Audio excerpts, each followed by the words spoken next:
What's up, guys? DubbleAction here. In my survival kit video, I said that I would do a separate review of the first aid kit that I keep in there. So here it is. I'll do that right now. Well, like I said in the survival kit video, these are bulky dressings. You would use these for major trauma, something that's bleeding very heavily, such as a gunshot wound, a stab wound, a whatever, something where you got a lot of blood and you need to stop it. You need to dress a wound that's bleeding heavily. You would use this. What this is feminine hygiene pads. Okay, I mean, yeah, it's kind of funny, but that's what they're made for. They're made for absorbing blood, and they're thick and they can absorb a lot of blood, and they just would work really well for that. So I got them here. I use them for that. Well, I never have. Hopefully I never have to, but that's why I keep those in there. Now we'll break into the actual pouch that I put together, and I'll show you what's in there. Now, I'm not a paramedic. I'm not a doctor or anything like that. I've just had some first aid training in the military, and with my job, a lot of you know I'm a correction officer, and we're trained in first aid. And just from all the training I've had, I kind of just put this together, and I think it's pretty good. And as in all my videos, if you have any suggestions, I'm all ears. I've got some salt packets here. This isn't really first aid, it's more of a survival thing. Salt packets, when you are in a survival situation. Ooh, that one opened up. Let me throw that away. Along with dehydration, one of the things you have to worry about is salt, because you drink a lot of water, but you're not eating the same types of foods. Not having enough salt in your system can be just as dangerous. So I got some salt packets. You can add that to water.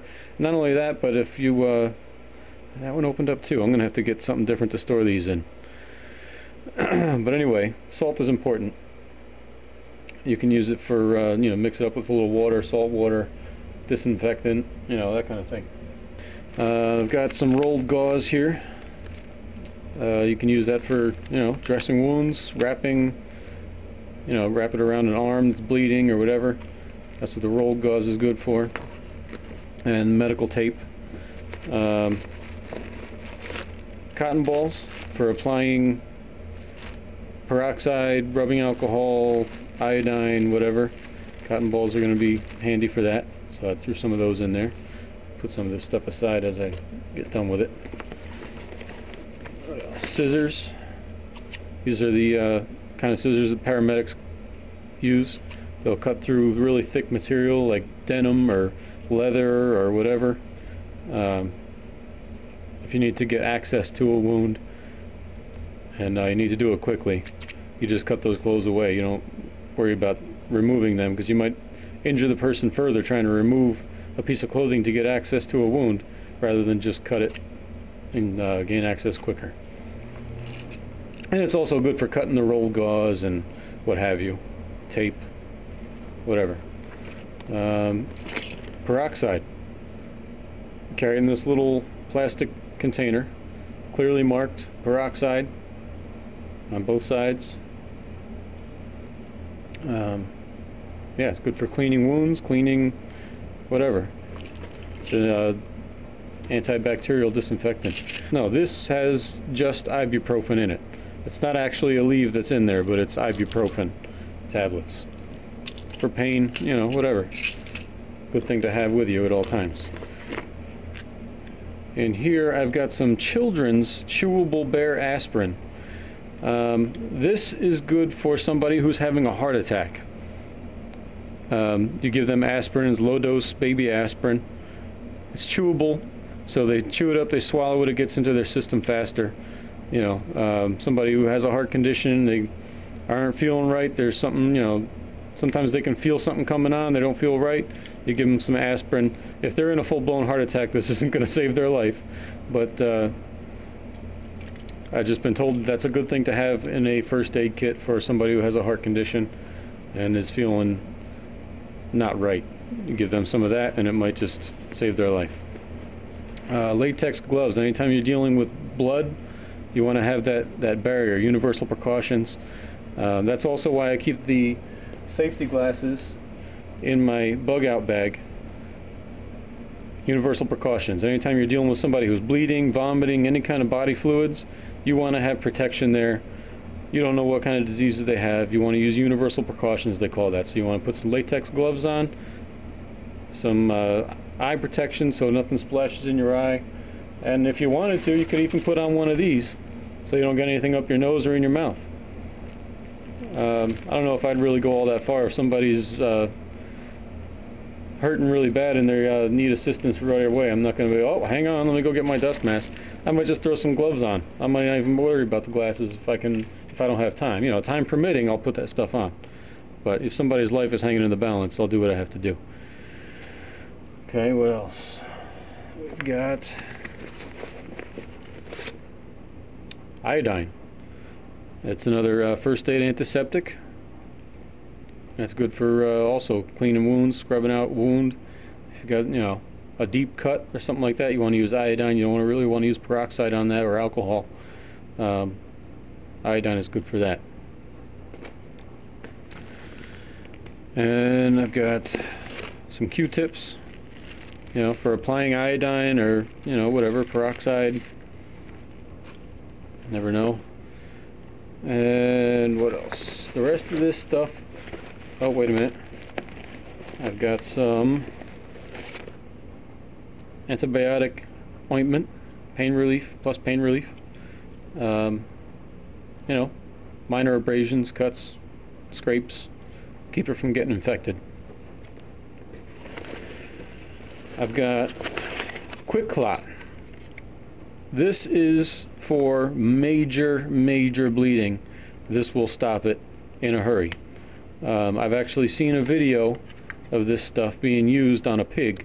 It's the I think Quick Clot actually puts that video out where they you know, obviously they anesthetize this pig so it doesn't feel anything, and they cut its femoral artery, and you can see that blood rushing out like a geyser. They put some Quick Clot on it, boom, stops the bleeding instantly. And actually I think the pig even survived. But anyway, I keep some of that in there. This is not cheap stuff. This is actually in a sponge form, so you would actually stuff this into the wound and it'll stop the bleeding. So this is about $10 for one of these. I've got another one I'm going to throw in here also. It's expensive, but if you need it, you'll be glad you have it, especially if you're the one bleeding out. Okay, what else we have?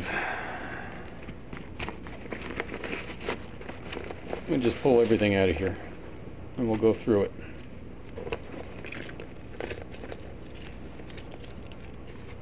Alright. You're gonna laugh. More feminine hygiene products. What does that look like? To me it looks like a bullet. Hey, guess what? Bullet wound? Plug it up.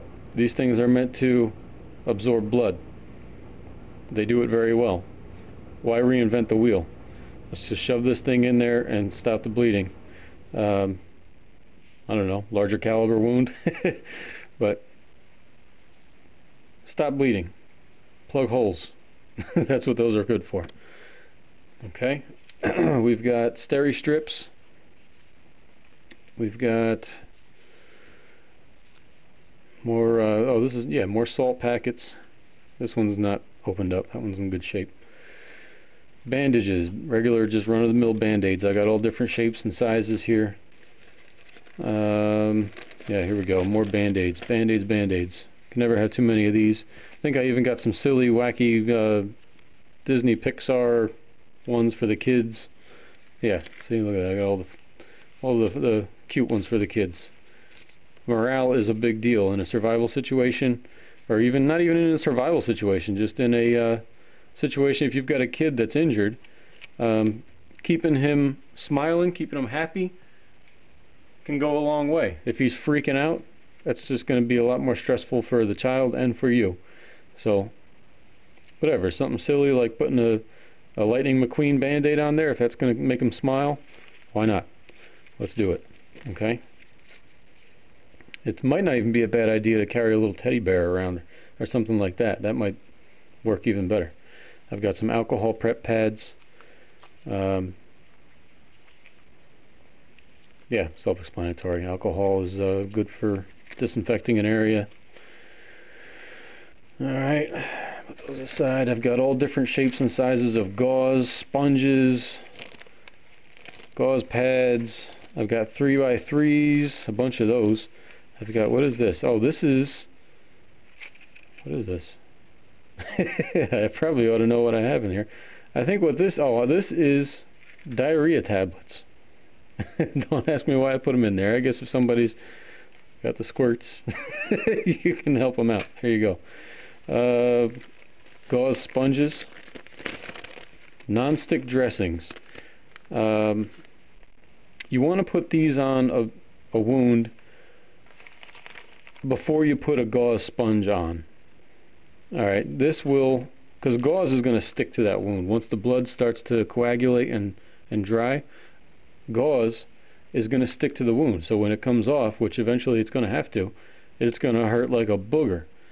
Non-stick dressing will not stick to that wound, and it'll be a lot less painful when you go to change that dressing out.